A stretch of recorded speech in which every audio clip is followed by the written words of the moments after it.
Yes, several of you are my friends, unless you deny today. And so you already know that. But because you don't have more than 12 hours of a day, and I was told by Pastor Roth that, I'm learning to call you Pastor. Pastor Roth that I have only 60 minutes, and the topic he has given me needs about 5 hours. I'll try to be fast. The first thing we need to say, the book that is with the printer is on management, but most of the books I've written are on leadership. And I want you to understand right now, although he has not given me that as a topic, we must differentiate management and leadership. The two are not the same. Maybe at another time, Dr. Wangombe, we need to differentiate the two. Why do we need to differentiate the two? Because especially in a church context, a lot of management skills backfire.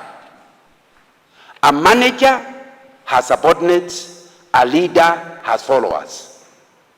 The moment somebody, and I was a manager in Shell for many years. I worked for Shell for around 30 years, and I was always managing somebody or another for all those 30 years.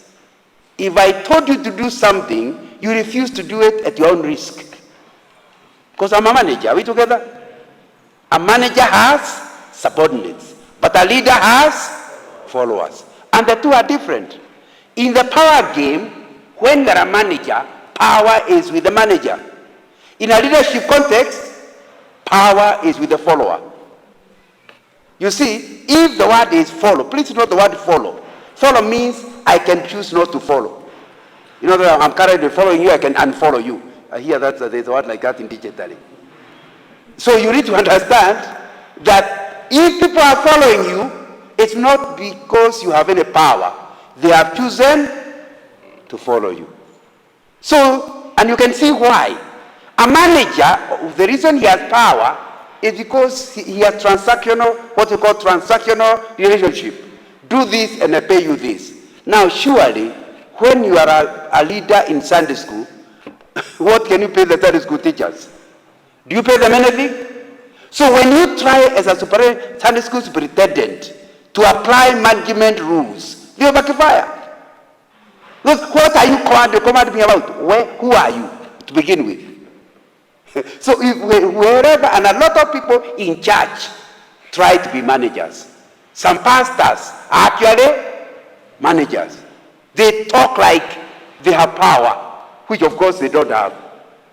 Because I've just passed here and seen a number of churches. In other words, they don't even have to drive. They can walk to the next church. So when you apply management skills in a place like a church, you will soon discover you are pretending to have power that you didn't have.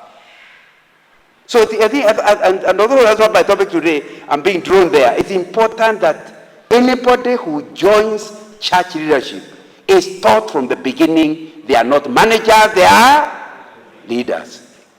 A few things about leadership. Because power is with the follower, there might be something in the leader that causes the follower to be willing to follow. And there are many things, we'll be discussing some of them today. Those are I've been given 5 C's that can make people want to follow you.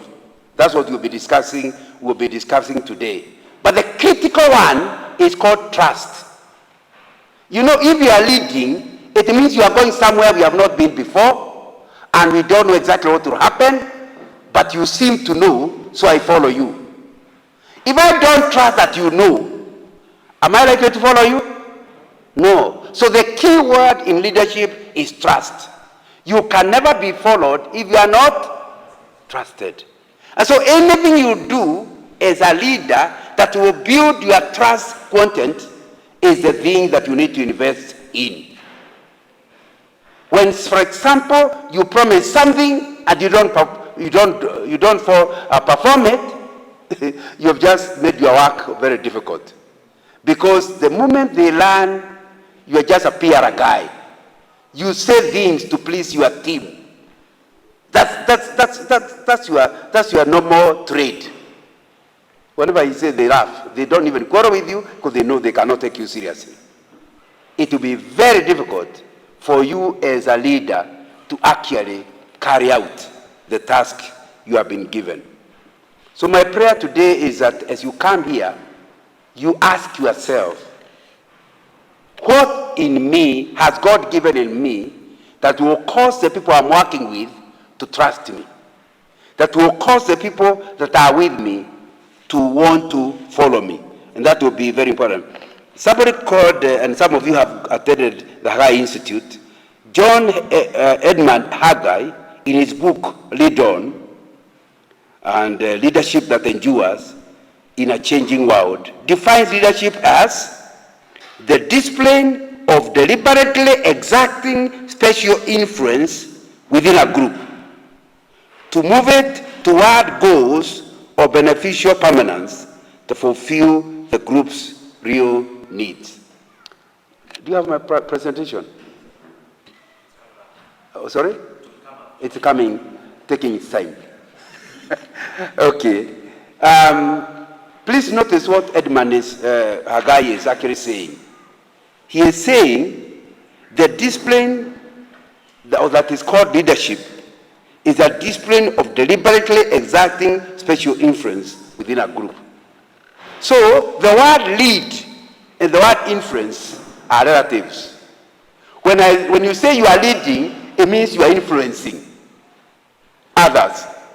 So leadership is influence. You know, when you talk about leadership, you are talking about influence. How do you influence people? Since you cannot command them, you influence them to a direction.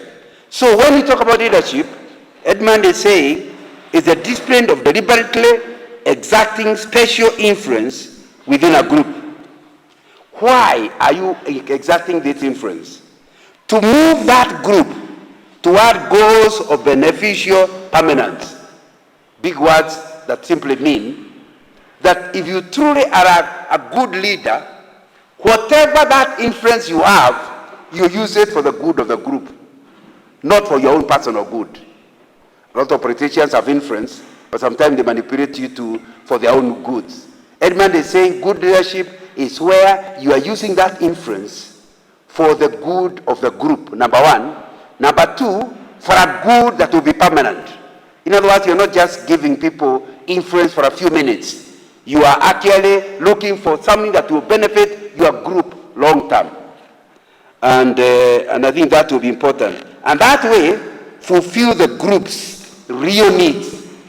In other words, if you're a group leader, you must ask yourself, what are the group's real needs?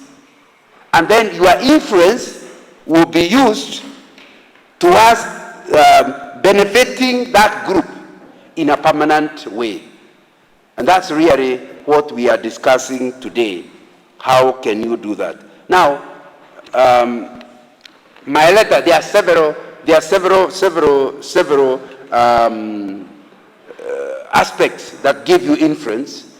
I'm picking only 5.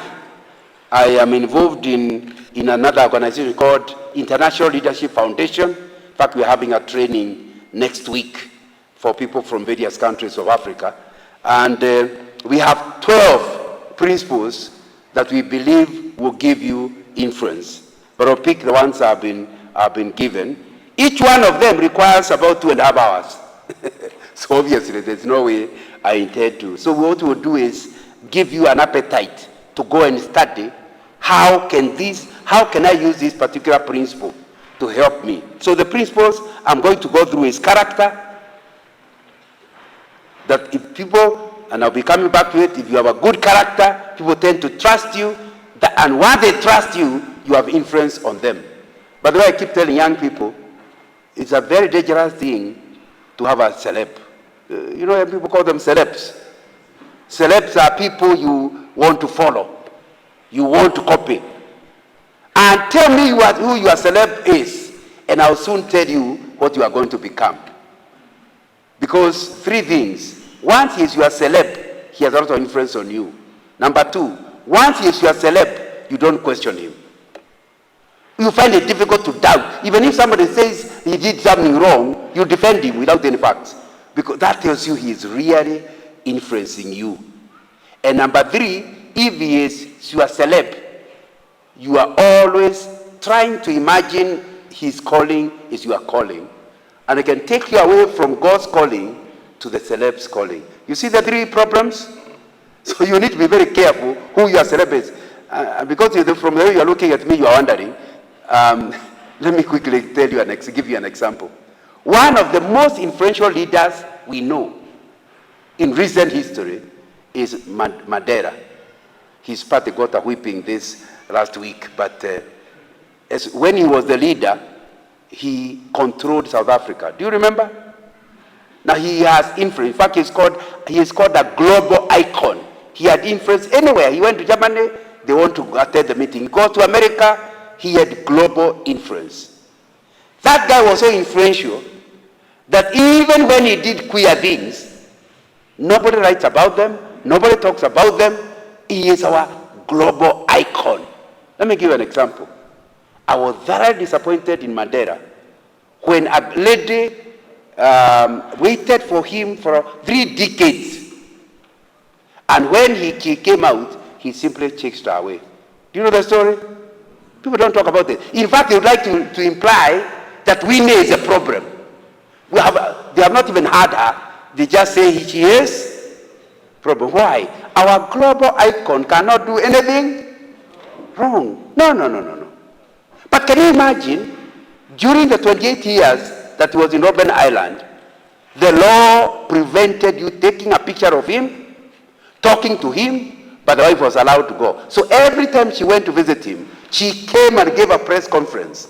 And so the name of Mandela remained in the international circles through that lady.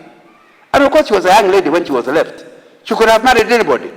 But she stayed stuck with him, not aware whether he ever come out of jail. And when he came out of jail, it was her presence that allowed him to settle in.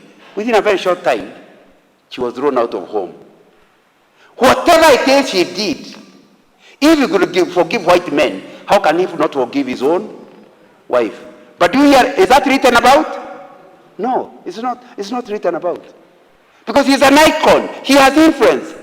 As if that's not bad enough. He gets interested in another girl of a president, another president who had died earlier. And they started living together. Come, we stay. This is a guy almost 80. And he goes to a couple, we stay with another woman before the wedding. I said, what kind of an example is his grandfather doing? You know, they did the wedding later after they had stayed together. But do you hear about it? No, don't hear about it. Now, all I'm trying to get you to understand is that, my friend, if you have influence, your work of leading will be very easy. The only thing we pray for you is that you don't misuse your influence. But you have influence. And so you need to understand this influence we are talking about. If you have it, you have an easy time. You know, I like comparing management and leadership in this way. When you are a manager, you are like a Kikuyu shepherd. If you came in 1960s, I did my KP in 1967. If you came earlier than 67, you would find me looking after sheep and cows. Of course, I still went to school, but I still was shepherding. Now, a Kikuyu shepherd in the morning wakes up, goes into where the cows and the sheep are, and beats them out of the place, and keep beating them until where he wants them to graze. Now, those of you who are older, you know what I'm talking about. When they arrive there, now he can rest. But by that time, the sheep are in pain and the shepherd is in pain because of the amount of beating. A friend of mine told me the other day he was in Israel and he was dressing, he was in a high floor and was dressing and looked down and saw a shepherd and he got interested. This shepherd went outside, opened the gate, and instead of getting inside, he just started walking and the sheep started walking behind him. And he actually stopped dressing just to watch that. And they went, when he calves, they calved another one, until finally they stopped a place. He stopped and started grazing. Both shepherds, their job is to get the sheep to the grazing ground. Which are you? The Kikuyu shepherd or the Israeli shepherd? The Israeli shepherd arrives there like a gentleman, not tired. And the sheep are not in pain. The Kikuyu one, the sheep and the Kikuyu shepherd are both in pain. The choice is, yours. And choices have consequences. And that's the decision you make. Are you going to be a manager or? Yeah. Let me just be quick to mention, there are times when you cannot use leadership skills. You have to use management ones. If you're in a crisis, there's no time for inference. If you see fire, you don't say, I beg you, you can trust me. No, you beat them out of the place. You don't want them to burn. Those are management skills because you are dealing with a crisis. But surely, are all our issues always a crisis? No. So there are times when you have to use management approach, but not always. So we are looking at these 5: character, calling, commitment, confidence, and competence, as a way of just picking a few of the things that could actually give you influence. When you talk about character, and we have already said that the reason we are emphasizing it because it gives you influence. We are talking about attributes in a person that make him attracted. Let's look for some of them. Somebody who is a good neighbor, good citizen. Soon enough, he is regarded as a person of good character. Somebody who honors his commitments is seen to be a person of good character.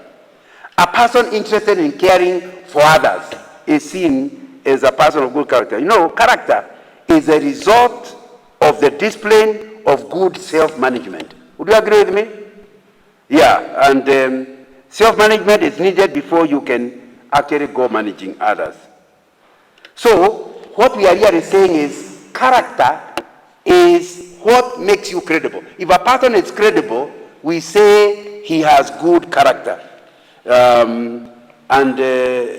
Since we have said trust is a critical thing in getting influence, and we are saying people will not trust you if you are not credible, then we are saying good character is credibility. And I think that will be very, very, very important. This person we are talking about who has good character, really, the measure of his good character is integrity. I've written a book called Integrity, the Litmus Test of Good Leadership. And they're saying character and integrity are related. And what is integrity?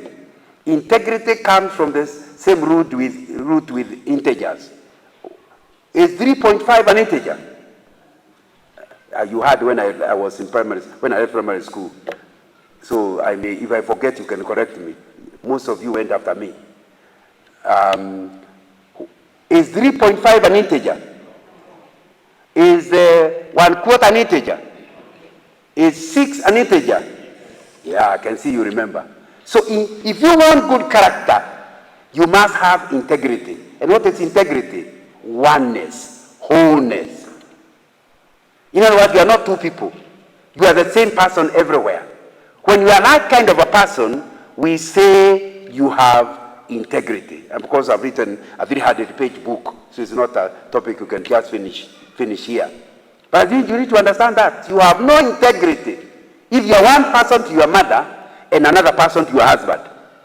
That's the proof that you have no integrity, because you are two people at the same time. You have no integrity if who you are in the office is not who you are in church. Some people, you see them in church and you think the heavens can open. Meet them on Monday morning and they are totally different. Sometimes you say so and so, so what with you? Yes. Oh, he is my brother in the Lord. He said, Nganga, that one, a Christian, he doesn't look to have even been tempted to be saved.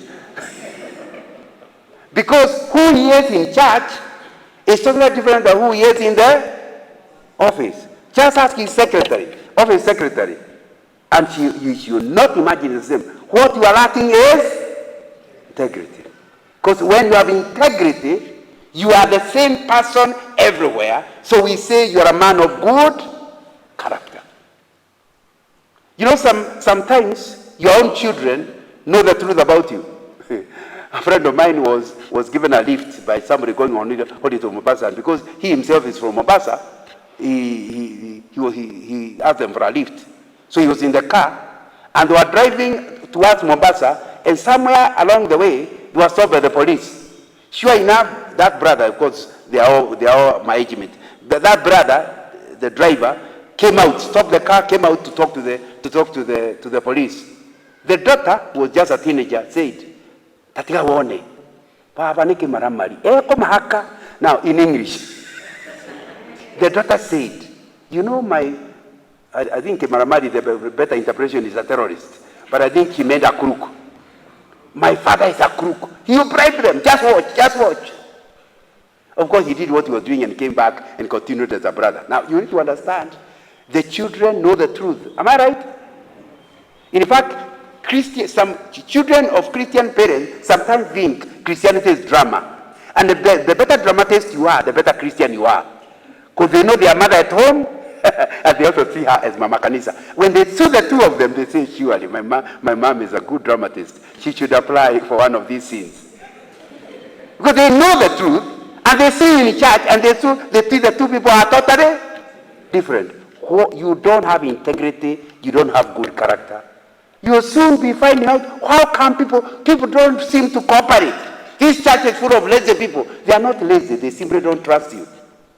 So you find it very difficult to move anything to be done because they actually don't trust you. So we normally say, if you want transformational leadership, a leadership that can help a group to move from where it is to the better place, like Haggai is saying, that means the further the place you are taking them, it is from where they are, the more you require to influence them. And for you to influence them, integrity will be one edict you must have. Character is the inherent complex of attributes that determine a person's moral values, ethical actions, and reactions. So that character is an inside thing. It's not something you do. Character is not the behavior. We see the behavior. But that behavior, especially if it is like integrity, it will be the same everywhere, comes from an inner belief system. So that what matters if you want good character is what are your belief systems.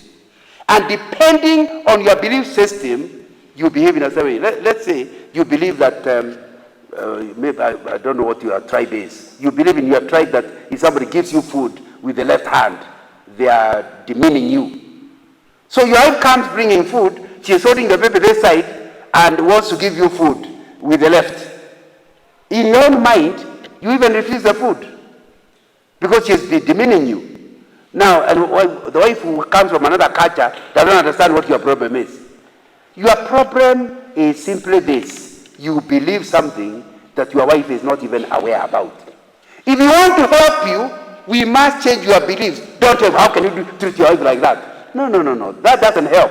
Find out what is in his belief system that is causing him to treat his wife like that. Why is the Sunday school superintendent behaving like that with the teachers?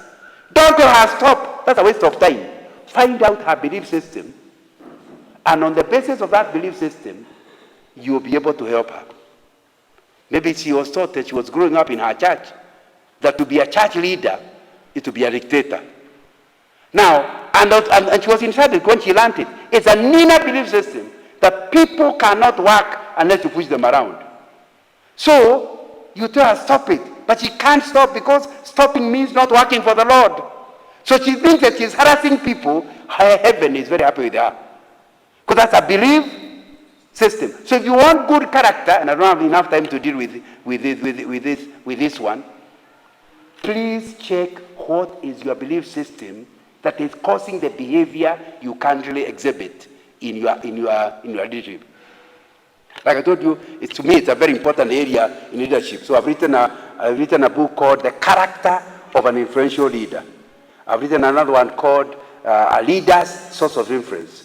And the third one is the one I've told you. I now narrowed down on integrity and talk about integrity itself. So it's important. It's a very important area. And we can keep talking about leadership until cows come home.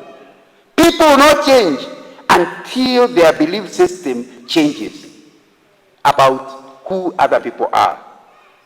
So what are we then saying? When you talk about a person of good character, we are talking about a person with good values. Values deal with the word utility, moral virtue, and aesthetics that a person holds. Like you heard, I have a consultant firm, and I help organizations in strategic management. And I keep thinking them, the reason why we call values core values is because a core value is a non-negotiable attribute. In other words, I believe it so strongly, I am willing to fail in my project if to pass would mean I break this value. And if you really are going to have good character, we need to know what are your core values. Those core values, non-negotiable attributes. Initially, those non-negotiable attributes can make people hate you. But after they learn that you hold it, they know how to deal with you. And you will be accepted as a leader once you are consistent, because that core value is not something you keep changing. It means that everything else has to change, but not your core value. So that's what you're talking about. If you want to have good character, what are your core values? Because values are the core of what a person believes and are chosen freely of consideration of alternatives and consequences. It's an option as you grew up that you actually took as a value. So when you talk about values, those are the internal beliefs. And out of those beliefs, you end up with ethics. What is ethics? The outward manifestation acting out your internal beliefs. That's what you call ethics. And we are now going towards the behavior. Let's be clear then. Followers of a leader will lose trust quickly if they observe attitudes and behavior that do not match express ethical standards and values. When they say you have this value, but you're acting differently, they soon lose their trust in you. So you need to find out what are those beliefs. These are beliefs that don't. For example, I'm using a woman, not because men are any better, but let's assume you're a woman and you have sexual purity as your value. And yet you have determined, God helping you, but at the age of 45, you'll be the CEO. Only to discover for people upward progression, upward mobility, you may have to compromise on sex. That's what will test whether it's a core value. If it's a core value, you'll agree to remain a clerk rather than get a promotion at the cost of your value. Am I communicating now? So that's what you're talking about. And when you have it, it's not about others, it's about yourself. But because there are so few of us who stick to values, when you notice a person who sticks to values, people come to you like bees to honey. Are you getting the point? Because you're a rare person. People of integrity, people of values are very, very rare. And that's what you're talking about when you want to have character. And my friend, if you don't have character, you are, like I said earlier, you're a Kikuyu shepherd. People, and the sheep, if you call them sheep, will not follow you. Let's understand that every time you make a decision, you are creating character. Character is that engraving process that finally produces the engraved product. But every time you make a decision, every time you respond to a need or defensively react to a crisis, you cut a groove. Because what you do, remember, practice makes perfect. So the way you act over a period of time is enhancing your belief system, and in the process, it's creating your character. Every time you positively influence or manipulate others, you mold a shape. You are molding a shape. That's now creating your character. And every time you show gratitude, or even that every time you bribe another person, you are forming your character, your image. Within no time you think that's the way of life. Every time you speak the truth or deceive others, you are cutting the pattern of your character. One is here, but it's only once. But it's making it easier for you over time to continue that line. Every time you stand up to peer pressure, you know, all the women are saying you must go for Gurario. Ever heard of that animal? Or is it in there? And, you know, I have written one of my recent books is on Christianity and culture. And you can't imagine, after 150 years of Christianity, in the last 15 years, we are going back to our traditional beliefs. And the pressure is so high. A friend of mine told me they went to the village, and his younger brother, who had joined Kiama, the Council of Elders, said his older brother cannot talk because he's a boy. Because if you have not shed the blood for the goat, you are not yet an elder. Now, you know that will make you so embarrassed. You also say, where are these goats being given? Now, you need to understand, if you don't have values, peer pressure will push you. You know, people think peer pressure is about teenagers. I'm in my 70s, and I've seen people in their 70s do strange things just because of peer pressure. Peer means age mate, equal. And when you are 5 years, you have your peers. When you are 8 years, you still have your peers. And I'm saying character will give you the ability to stand your ground against the peer pressure. You know, a man has not really properly married you until he has given the goat. Now, if you read the Bible, you have a choice to make, isn't it? Whether to obey the Bible or follow that one. These images from our hearts, because they are coming from inside, make the deepest images, whether for welfare or demise of others. That internal thing is what will finally tell us what character is. Anyway, I have to stop on that one, on character. But I hope I have said 4 things. Number 1, character is a product of your beliefs, internal beliefs. It is a result of acting on the basis of your beliefs. The Bible says in the book of James, faith without works is dead. In other words, the way you act, if you say I have a faith in this, like I believe in God's providence, the moment I see you stealing, I know the truth. You don't believe in God's providence. James is saying faith that is not followed by work is actually not there. You are just saying you have what you don't have. Because people act on the basis of their faith. So that's the first thing you must understand. That the character will depend on your belief system. Number 2, that if you have character, it will make it easier for people to be influenced and therefore to follow you because they actually trust you. And that will be important. And thirdly, that really the core thing in character is integrity. The inner commitment to be yourself anywhere and everywhere. In the process, people of character, which is my last point, become predictable, they are consistent, and they don't even need a good memory. People of character don't require good memory. If you meet him in Mombasa and say, where do you come from? You say a village called Jabini. You meet them in London, you say, Anganga, where do you come from? He will still repeat the name, Jabini. But when you are a liar, you look at a person and say, what does he want to hear? And you are used to telling people what they want. Now, you know what you told him in London. Now he has met you in Dar es Salaam. What did I tell you? You need a very good memory. But people of character do not bother remember because they don't say things from the air. It's based on what they know and believe. So it's important. So we as leaders in the church must of necessity determine either to resign our jobs or be people of character. Of course, we are saying this because we will never be able to take the Great Commission. We will never be able to carry the vision and mission of this church until the people in leadership become people of good character.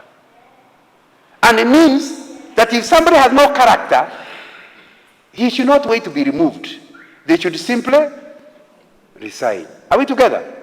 Because the ship will not go where it is going if you are people like that in the ship. The second thing that is a very critical thing that gives you the ability for people to trust you and follow you is calling.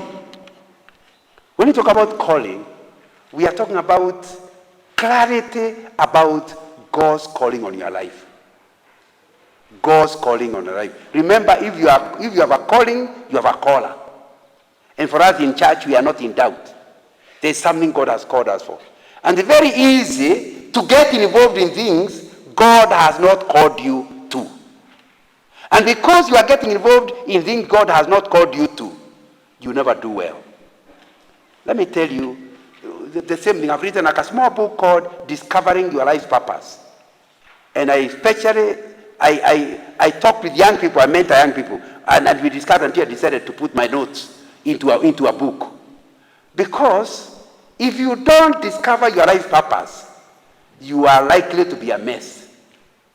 You try here and try that, and you do what? If you don't know where you are going, any direction is okay, isn't it? Now, if you want people with influence, you might talk about influence. Influence is meeting a person who has a calling. What he is doing, he is not doing because of a title. He is doing it because of calling. And it's a very critical thing God gives you. Let me tell you 4 things if you have calling and you discover your purpose. When you operate within your purpose, within your calling, number 1, you feel you are doing it for God. Because see, the caller is God. So you are the Sunday school. By the way, I have no quarrel with the Sunday school superintendent. What do you call the head of Sunday school here? What title do you give him? Are you here? I need to apologize. Is the person here? Okay. So I have no quarrel. It's only I'm using it as an example. So you have gone to ministry among children, but really that's not your calling. My friend, you would find children very disturbing. No, they are just a nuisance. And yet, you are the head of Sunday school. Are you likely to do well? But the moment you go to Sunday school as a calling, the children will cry, the children will urinate on themselves, the children will spoil your dress, the one your husband brought you last week, but it will not bother you. Because you know God is happy. As the makamasi is being seen on your dress, you know heaven is smiling. Now, this idea of calling is critical. Because the moment you learn what I'm doing it for God. It just allows you. The other day somebody was telling me, how do you go to so many campuses at your age? Of course, even me, I'm surprised that in my 70s, I'm still speaking with young people. The other day we were with my wife in University of Nairobi, our university, and my wife asked them, we are born 19 what? They said 19, they laughed. They are 2000, the 4th years. Of course, they have a beard and a deep voice. So, and they said they were born 2000. Now, you can understand the kind of people we are dealing with. So when I told them, I said, who is the Bible study coordinator? Somebody said, then I said, you and me are doing the same work with a 50-year difference. 1974, I was the Bible study coordinator. Someone says, how do you talk with people 50 years after you left or whatever? It's because talking together is my calling. The other day somebody met me and said, this last 4 months, the first 4 months of semester, I must have talked to more than 15 universities. I flew to Kisumu twice. Once to talk to Kaimosi University, a new university, and I want to talk to Maseno. Then I was in Eldoret. I was in Eldoret twice, Eldoret University, then Moi University. And it doesn't cost a few shillings, does it? Now, so the question is, who pays? My pension. I believe God gave me my pension for such a purpose, because He has given me a calling. Of course, I didn't I've just said, I did not expect in my 70s they'll still be inviting me. I thought I'll be old and retired and enjoying my church. But once you are doing your calling, it doesn't matter what they do or appear. Am I communicating? So it's important to understand it's a critical thing. Please tell Pastor, that area is not my calling. Because when you operate within your calling, there's an inner satisfaction that even if these people don't appreciate me, God appreciates me. Number 2, when you operate within your calling, you also are likely to be gifted in that area. Because God will qualify, will equip the people He gives a post. And it's important to understand, if it's your calling, you will soon discover something you can do well. When you operate outside your calling, not only don't you have that inner conviction that God is happy with you, you also find it difficult to operate. And there are many things we do, and it's an uphill task. You understand what I mean? So when you operate within your calling, you are gifted in that area. You are likely to have a gift in that area. Thirdly, when you operate within your calling, you are likely to do well. Because you are likely, because of the conviction, and you are likely to be something you therefore like to do, you are likely to put all your effort. In fact, calling, an indicator of calling is passion. Are you passionate in that area? Because when the other three things are working, what you become is passionate in that area.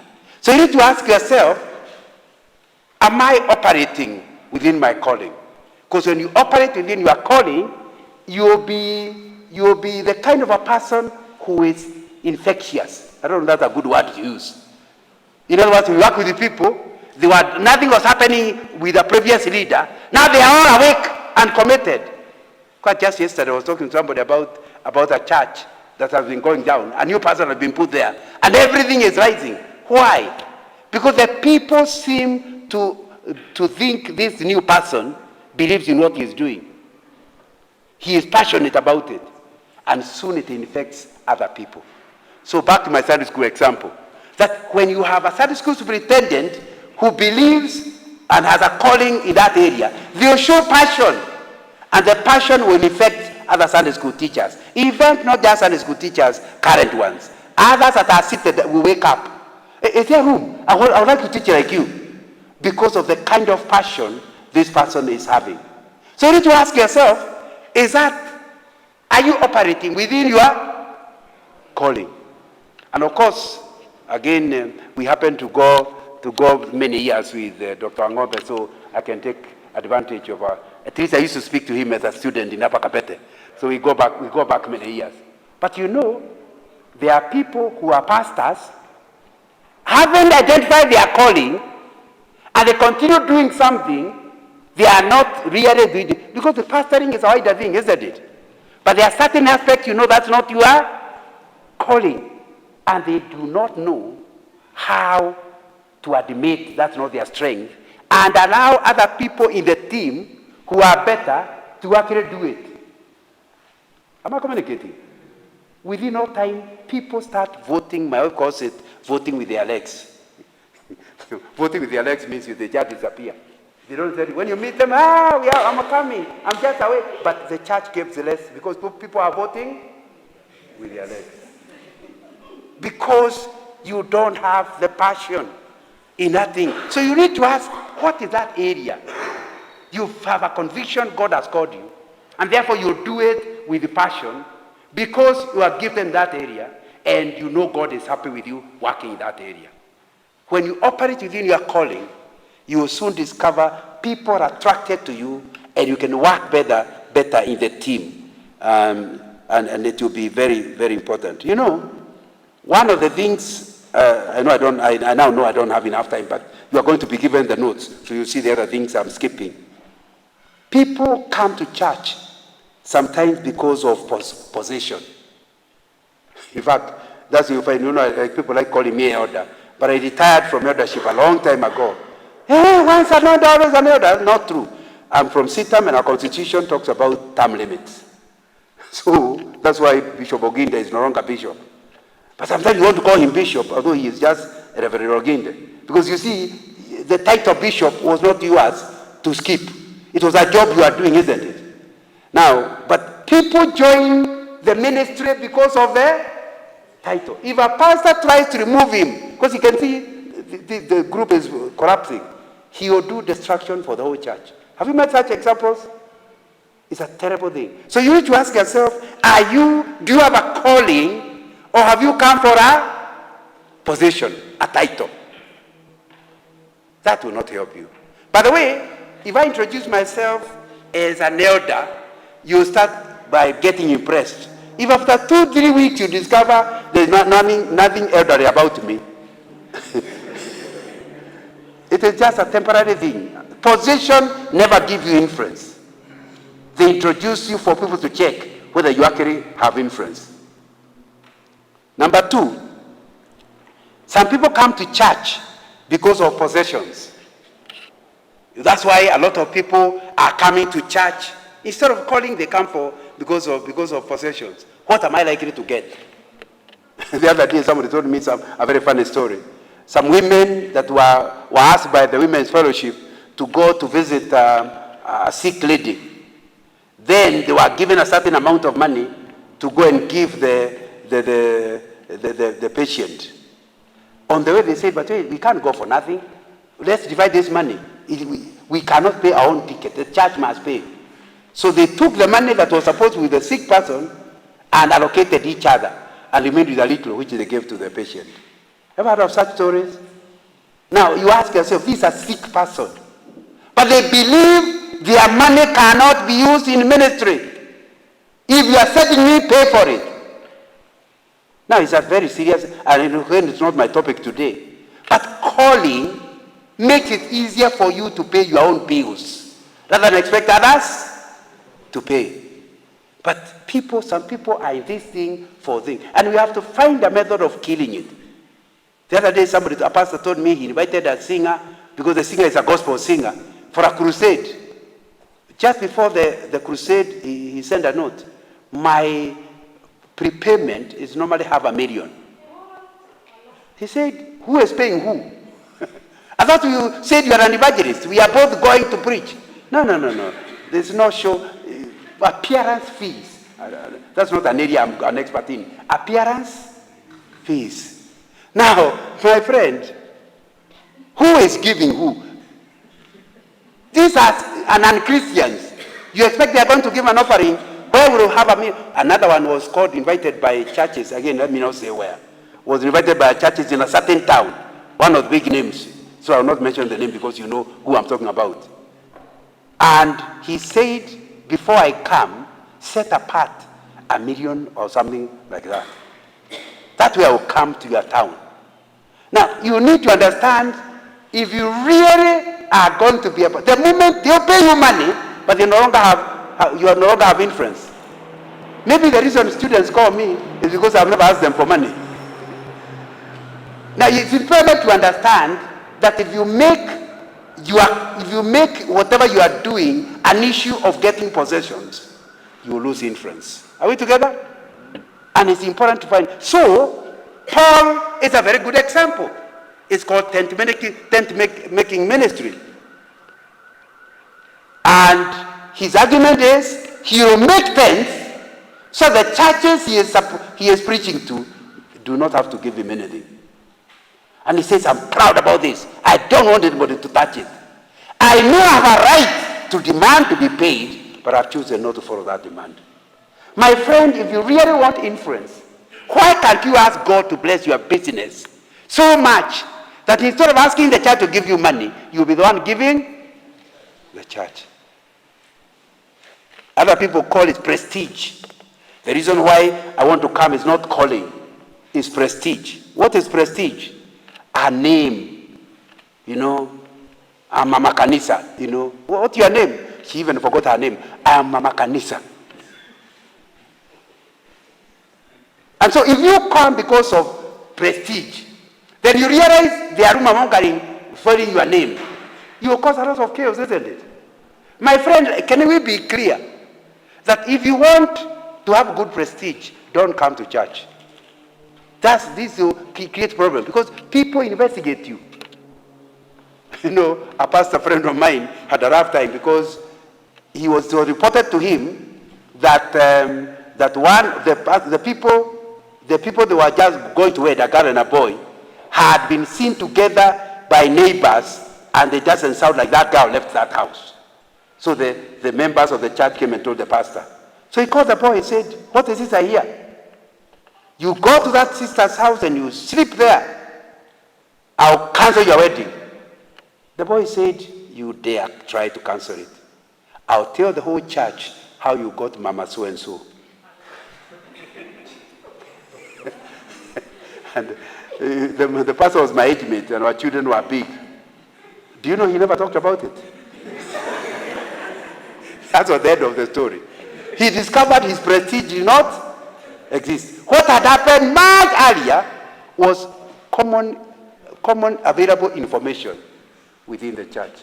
And I was saying, why couldn't the pastor have come to the church and said, by the way, although you see me emphasizing why it is important to have sexual purity for young people, it's because me I messed up. And I'm so grateful the Lord forgave me. Would you have been blackmailed? No. But when you try to get good prestige, it can be very expensive for your leadership. So it's important, just admit, and you'll be over. Now, so I'm saying, you better stick with the calling rather than looking for prestige.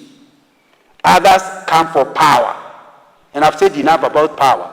That power will destroy your ministry, not help it. And finally, some people come to ministry for pleasure. They want to enjoy, I want to get married one day. Girls are in church. Now, you need to understand that he is getting involved, but the reason he's involved is not quite about God. It's about pleasure. And there are people like that. The only reason why they're in ministry is because they enjoy it. But a lot of ministry will give you aspects which you don't enjoy. So you are saying, remember our topic is influence and how to gain influence. So that you are able to carry the group to a better position to the glory of God. Anyway, I have to find a way of finishing.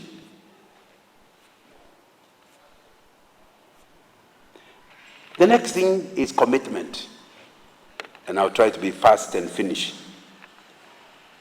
In other words, if you really want people to be influenced by you, there must be commitment to what you do.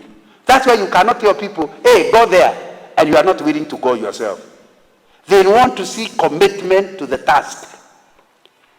Commitment is what keeps you going in the face of adversity and challenges. Once they can see that you are committed to this thing despite all the challenges, the rest of the team will be able to face the challenges. Leaders must continually evaluate their commitment. Number one, to people. Are you committed to people? Number two, are you committed to the task or the purpose? Because you see, some people are committed to the purpose and the task, but they're not committed to their team. My friend, if you are committed to the team, you're not just to talk to them when you have a committee meeting. In the middle of the week, you'll call them, Mama Karaoke, how are you doing? I hope there's nobody called Mama Karaoke. How are you doing? And then, after some time, they realized there was nothing to do with Sunday school. It was simply that this lady is interested in my welfare.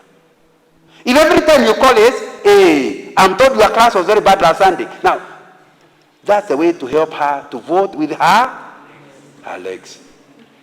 So you need to find a way of showing commitment to the individuals within your team. But number two, to also be committed to the purpose. The trouble is to balance. A lot of us are called taskmasters. We are so committed to the task that we step on people to fulfill the task. Others are so committed to the people, their task is never accomplished. So in fact, you have to find a balance. Since the reason you came together is for a purpose, you must continue being committed to the purpose. But because you cannot do that purpose without people, you must also be committed to the people. Am I communicating? So it's important. So you cannot gain the influence you are talking about if you don't show this level of commitment, because it will be important that is done. My timer is telling me time is up. The next thing is competence. This one, even in management, it will be important. Let me quote a Chinese proverb. One's skills are his inexhaustible treasure, keeping him from hunger wherever he goes. In other words, all the things you have said are all important. But if you don't even know anything about the thing you want to lead us about, we have a team going to Naivasha, but you start taking us towards Mombasa. That's lack of competence. You should have done all your homework to know Naivasha is not Mombasa. And one is to the west, the other one is to the south or whatever. Now, so when you talk about competence, we are talking about understanding what the team is supposed to be doing, understanding where the team is going, understanding how you go there, understanding. And we can go on with that. It's a pity that we don't have enough time. There are several levels in competence. And a leader does not have to be good in every level. Level one, for example, let's say about a bicycle, riding a bicycle.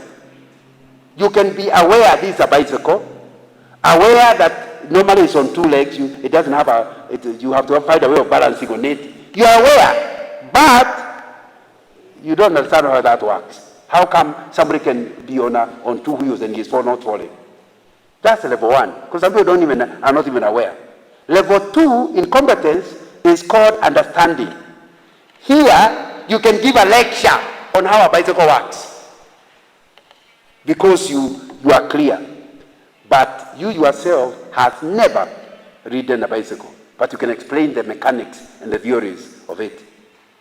By the way, that's the way most of our degrees are. By the time we graduate, we fully understand something, but we have never done it.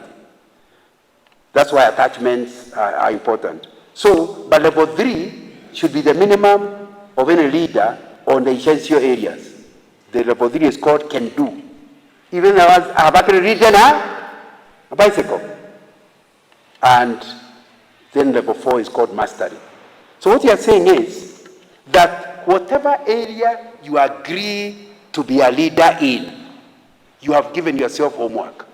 You never appear for team meetings before you have gone through the agenda, studied all the issues. Some of them you are not an expert, so you have run somebody in the committee to say, we'll be discussing this topic, about the team going to Naivasha. Where is Naivasha?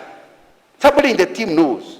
At least don't come to look like a fool in the meeting. Know some information before then. At least even if you are not at can-do level, come to understanding level. Am I clear?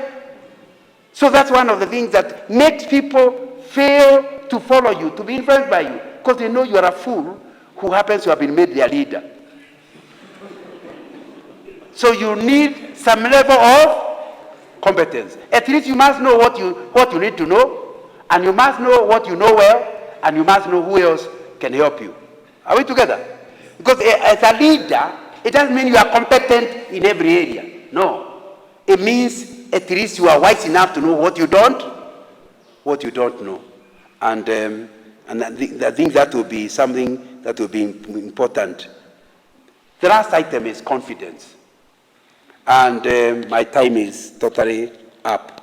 But when you talk about confidence in leadership, we are talking about self-confidence that extends beyond personal positivity. It involves the ability to confront challenges with confidence, to make tough decisions, and inspire others to follow suit. It serves as a guiding force through complexities